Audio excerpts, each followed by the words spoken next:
The television hummed to life slowly that Christmas morning, taking its time to warm up like it always did.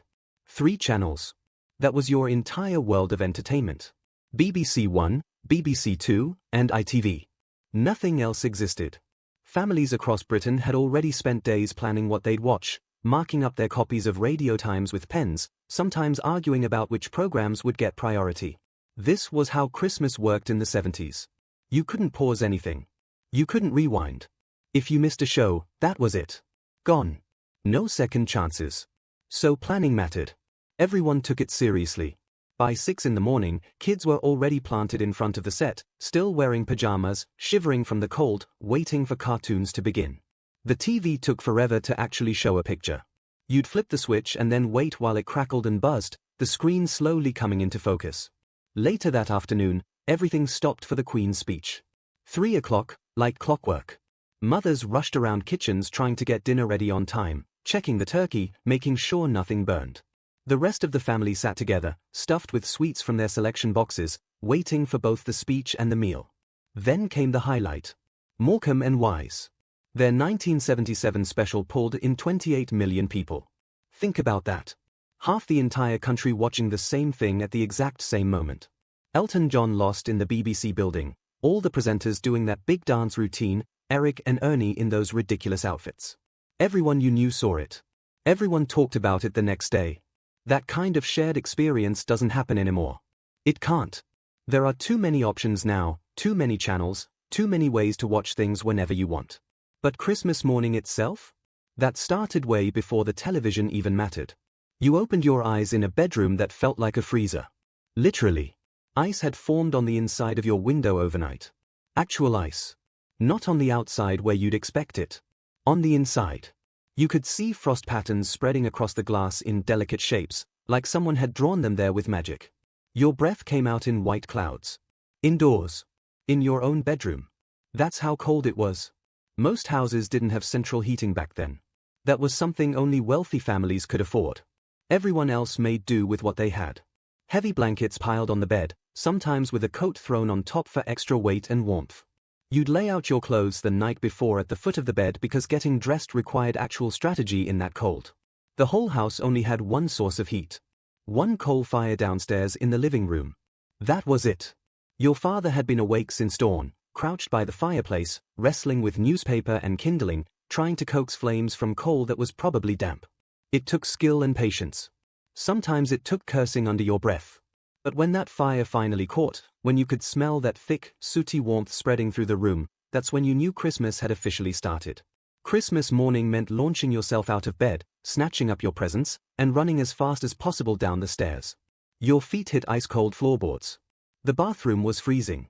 Everything was freezing except that one room where the fire burned. Nobody complained. That's just how life worked. Cold bedrooms, frozen bathrooms, one warm spot where everyone gathered together. And somehow, that actually made Christmas morning better. The rush downstairs built excitement.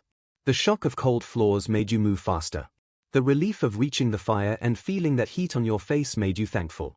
The tree had gone up exactly 1 week earlier. Not before that. Never before that. December was for Christmas trees, not November. Decorations were everywhere, completely random, nothing matching. Colored fairy lights that tangled into impossible knots and took an hour to sort out, with at least half the bulbs dead. Your dad would spend Christmas Eve testing every single bulb, getting frustrated, trying to figure out which ones needed replacing, until finally the entire string would flicker on. The ornaments were a mixture of everything. Ancient glass baubles that could shatter if you breathed on them too hard. Some came from your grandmother and dated back to the 1950s. Others were newer, cheaper. Nothing coordinated. Bright red hanging next to silver next to gold. The tree itself was usually fake, bought from Woolworths, often slightly crooked. Real trees cost too much and made too much mess. Tinsel got draped over everything. The tree, the staircase railing, the fireplace mantel. Then came the paper garlands, those accordion-style decorations in every color you could imagine. You'd stick them up with thumbtacks or tape, and by Boxing Day, at least half would be drooping or lying on the floor. Tall relatives walked straight into them constantly. But it looked right. It looked exactly like Christmas should look. When you plugged those fairy lights in for the first time each year, the whole room seemed to glow. There was a particular smell too. Dust burning off the bulbs, mixing with coal smoke and whatever was cooking in the kitchen. You couldn't mistake that smell for anything else. Food in the 70s followed strict rules. Christmas dinner meant turkey, obviously, but the starter was where families tried to show off a little. Prawn cocktail. If your family served prawn cocktail, that meant you'd made it. You were doing well. Iceberg lettuce in a glass dish, tinned prawns on top, Marie Rose sauce covering everything. It felt sophisticated. It felt like something special. Families without prawn cocktail might serve pâté instead, shaped into a dome or mold like a Christmas tree, with triangles of toast on the side. The turkey was always massive. Mothers woke up before dawn to start checking it, worrying over it constantly, spooning fat across the top every so often. Roast potatoes came alongside it, plus Brussels sprouts boiled until they were completely soft, carrots, parsnips, and gravy made from Bisto granules. Bread sauce from a jar. Cranberry sauce from a tin. Nothing fancy. Just filling, dependable food that tasted exactly how Christmas should taste. Dessert was always Christmas pudding. Dark, heavy, soaked in brandy, and then set on fire at the table. Everyone watched those blue flames dance across the top.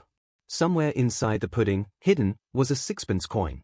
Whoever found it in their portion would supposedly have good luck for the entire next year.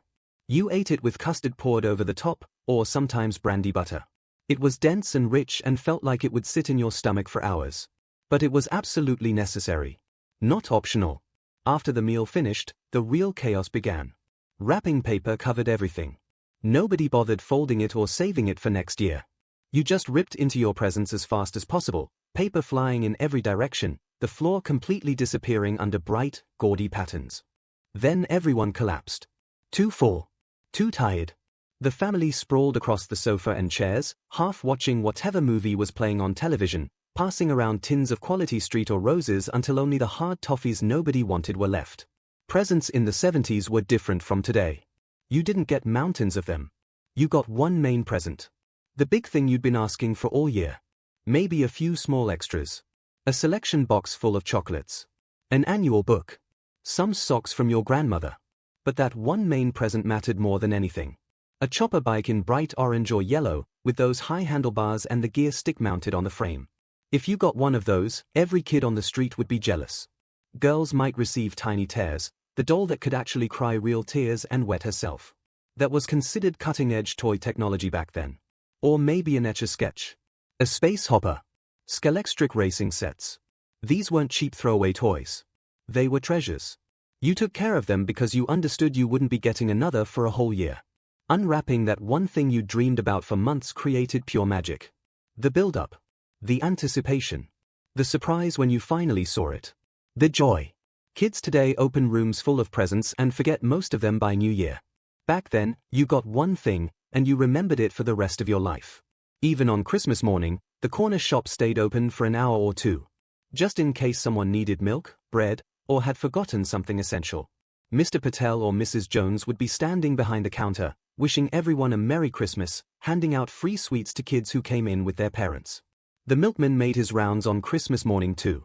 You'd hear the bottles clinking on the doorstep before the sun came up. He'd leave extra pints because everyone needed more milk. 4 tea. 4 puddings. For guests who might drop by.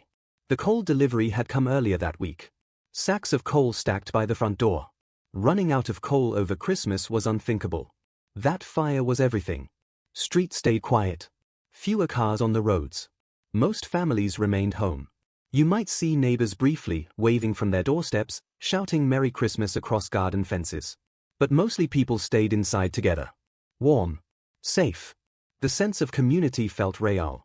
If an elderly neighbor lived alone, someone made sure to check on them. Bring them a plate of dinner. Invite them over for tea. It wasn't forced or awkward. It was just what people did. Christmas meant looking after each other. As evening arrived, the house started getting cold again. The fire needed constant attention. More coal added. More poking and prodding. The warmth only reached about 6 feet from the fireplace. Sit too far away and you'd freeze. Sit too close and you'd roast. Families squeezed together on the sofa, everyone competing for the spot nearest the fire. The Christmas tree lights kept twinkling. Someone would pass around the tin of biscuits. The television kept running its endless stream of Christmas programming. Movies you'd already seen before but watched again anyway because what else was there to do? Tiredness eventually took over. Too much food. Too much excitement. Kids crashed hard, falling asleep where they Saturday. Adults lingered longer, sipping sherry, barely paying attention to the television anymore. The fire burned lower. The room grew dimmer. Outside, frost started creeping back across the windows. Going to bed meant heading back to that freezing bedroom. The cold hit like a physical wall. You'd sprint upstairs, jump under the covers, sometimes still fully dressed, and lie there shivering until your own body heat finally warmed up the bed enough to sleep. Tomorrow would bring more of the same. Leftovers for every meal. Boxing Day television. More chocolates from tins that never seemed to empty. But tonight, Christmas Day was finished, and it had been perfect. Ask anyone who lived through Christmas in 70s Britain, and they'll say the same thing. We had less. Much less. Fewer presents under the tree. Fewer channels on television. Colder houses. But somehow it felt like more. There was real togetherness. The entire family crammed into one warm room because that was the only warm room in the house. The whole country watching the same television program at the exact same time. Neighbors checking on neighbors without being asked. Traditions that everyone shared. The Radio Times planning sessions. The prawn cocktail starter. Morecambe and Wise at peak viewing time. We didn't have central heating, but we had each other packed close together. We didn't have unlimited entertainment options, but we had experiences we all shared. And maybe that's why these memories hit so hard now. Not because the 70s were actually better as a decade. They weren't. They were colder, harder, more difficult in plenty of ways. But Christmas back then felt special. It felt earned. It was the one day when everything stopped completely. When families came together no matter what. When the bitter cold outside made the warmth inside feel more valuable. When receiving that one perfect present meant everything in the world. Christmas today is easier. Warmer. More comfortable in every way. But something got lost along the way. The anticipation. The simplicity. The shared joy. If you experienced Christmas in 70s Britain, you understand exactly what this means. The ice forming on the inside of bedroom windows. The smell of coal fires burning. The whole family squeezed onto one sofa for Morecambe and Wise. It wasn't perfect by any measure, but it was ours, and nobody who lived it will ever forget it. If this brought back memories for you, share it with someone else who remembers. Leave a comment about your favorite Christmas memory from the 70s. Those stories matter. Until next time, hold on to these memories tight. They're worth more than any present you could ever buy.